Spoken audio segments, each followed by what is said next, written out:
Now we're going to focus on the various measures of cost. Okay? And here we list all the terms, definitions, and their mathematical descriptions. Okay? Let's briefly go through this. So explicit cost and implicit cost, which we already discussed in the previous videos. Okay? Now fixed costs means the costs that do not vary with the quantity of output produced. Okay? A simple example would be suppose you're running an auto factory, okay? And you got a auto assembly line. No matter you produce 1 car per day or 50 cars per day, you need just 1 assembly line, right? So that assembly line or the assembling equipments would be the fixed cost. Okay, we use FC to stand for fixed cost. Variable cost means the cost that varies with the quantity of output produced. And as you could guess, the more you want to produce, the more or the higher the variable costs. Okay, the common example would be labor. Okay, the more you want to produce, like more cars you want to produce, the more auto workers you have to hire. Okay, and then the total cost would be just the sum of the fixed cost and the variable cost. Okay, and we also look at the a group of average cost measures. The first one is average fixed cost. That's a fixed cost divided by the quantity of output. Okay, so the total fixed cost divided by the number of units produced. Okay, Q. And then average variable cost means the variable cost divided by how many units of output produced. Okay, and average total cost, ATC, equals total cost divided by Q. Okay, the last one is a marginal cost. That's an increase in total cost that arises from an extra unit of production. So here marginal cost equals delta TC, that is the change in total cost divided by change in output. Okay, alright, now let's check out the numerical example here. Alright, now this one we already do all the calculation for you, but you will find another example on the worksheet where you have to do the math on your own. Okay, now here let's use this to demonstrate how you can do the math. Okay, now the first column is the output, specifically the cups of coffee per hour. Let's see how many cups of coffee can make. Okay, the first column is the total cost, second column fixed cost, third column variable cost. Okay, again here, if you look at the fixed cost, this number stays the same no matter how many cups of coffee you produce. Okay, this is how we define fixed cost.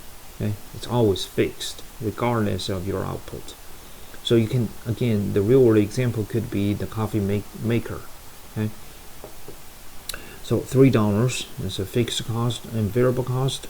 When you produce 0 cups, then you don't have variable cost, and you don't have to hire anybody. Now when you start producing, you would find that the variable cost rises along with the increase in your number of coffee made. Okay, and then the total cost, as we said, that would be the sum of these two. Okay, so you just add the fixed cost and variable cost, you will find the total cost. For example, again, we just pick 2. Okay, here 2 cups of coffee as an example. Then you find your the fixed cost is still $3, and the variable cost is 80 cents. So the total cost would be 3 plus 0.8 then it's $3.80. Okay. The average fixed cost would be the fixed cost, $3, divided by the number, the units of output, which is 2 here. So that's how we get 1.5. Okay, 3 divided by 2. Now average variable cost is 80 cents divided by 2 cups of coffee, so it's going to be 40 cents. Okay, the average total cost is $3.80 divided by 2, so you find $1.90. Okay, now the last column is the marginal cost. Marginal cost means how much the total cost increases when the number of cups of coffee increase by 1 unit. So here, for example, from 1 to 2, we find the total cost goes up from $3.30 to $3.80. So the marginal cost will be 50. Okay, it's a difference between $3.80 and $3.30. Okay, so it's 50 cents. Now from 2 to 3 cups, we find that the total cost goes up from $3.80 to $4.50. So this time the marginal cost would be 70. Okay, you use $4.50 minus $3.80. Okay, so this would be your marginal cost. Okay, now please note that here we increase the number of the cups of coffee by 1 every time. If it's not, then you have to divide this increase, divide the increase in total cost by the increase in the number of cups of coffee. Okay, so for example, if this is from 2 to from 20 to 30, so the cup of coffee increases by 10, then here the marginal cost would be 70 divided by 10. Okay, again, this is a marginal cost per unit of output. Okay, all right, so you can figure out the rest of this table. Okay, here as I already mentioned, there's one more example on the worksheet. Let me switch to the worksheet. Okay, and give me 1 second.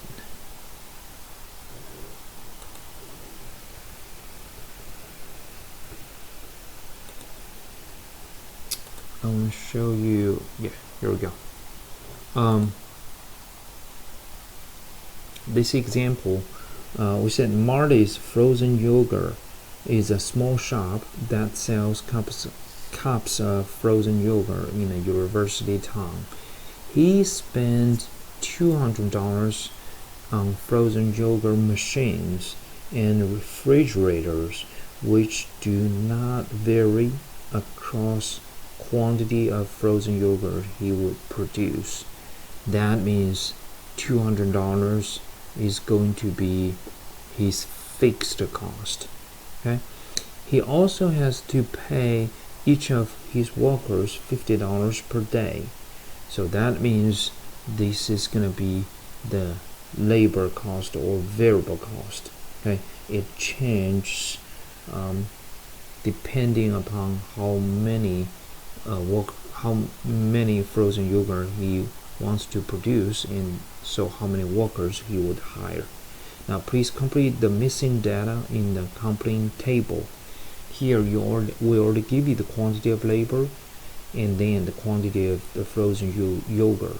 Okay, now let me show you how to do this. I just do probably a few of them as examples, and then you after checking out this video, you can go ahead and finish this up on your own. Okay, now the first one, marginal product. MP stands for marginal product, right? Now we find that the quantity of frozen yogurt goes from 0 to 500, right? But this is a marginal product of labor. So how many units of output each unit of labor produced. Okay, now when we find there's an increase in the quantity of frozen yogurt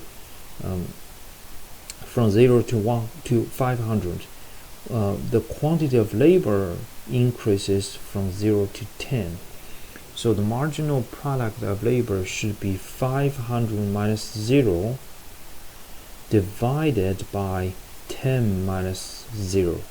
Okay, so delta Q divided by delta L. Alright, so eventually it's going to be 50. Okay, the marginal product of labor would be 50. Okay, now the fixed cost, as we already mentioned, it's $200 he spends on the frozen yogurt machine, so it's 200 here. Okay, and it's also 200 here. Okay, again, no matter how many frozen yogurt he produces, it's going to be 200. And the variable cost, VC variable cost, depends upon how many units of labor he hires. So in this case, when it's 0, and he doesn't have to pay any wage.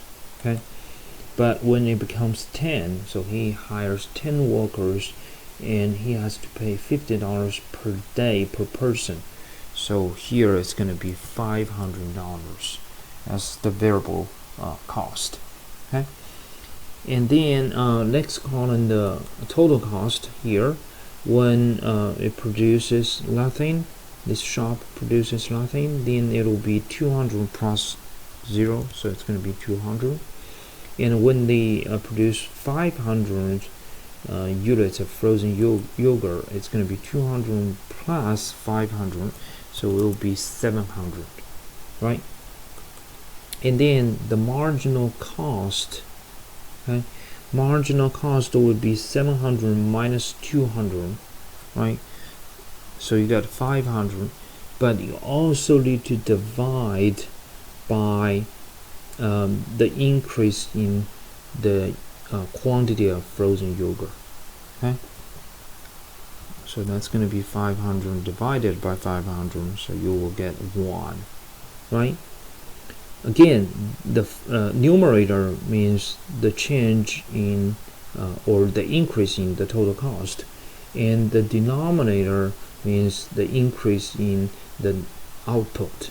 Okay, right, now AFC, average fixed cost, here because it does not produce, so the quantity is 0, we would say these are undefined.